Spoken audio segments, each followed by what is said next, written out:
दोस्तों, राधे राधे, जय श्री कृष्णा। अगर मेरी वीडियो पसंद आए लाइक सब्सक्राइब शेयर कमेंट जरूर कीजिए।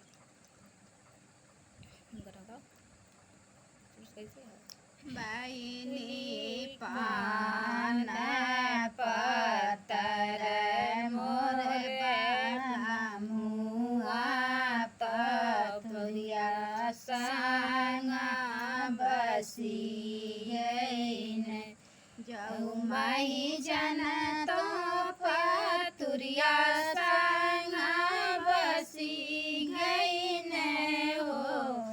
अरे मैं सजावे से जेवाना बनव तो हरि के बेला मवत बहिनी पान पतर मोर पियावा पतुरिया संग बसी गईन मही जन तो पतुरिया संग बसी गईन हो।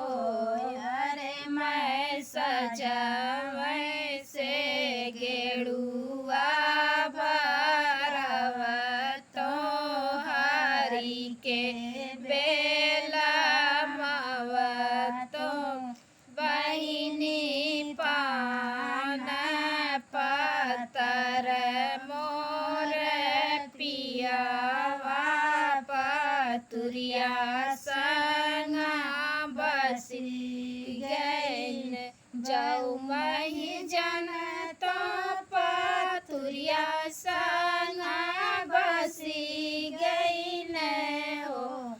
अरे मैं सजावे से बिजिया लगव तो हरि के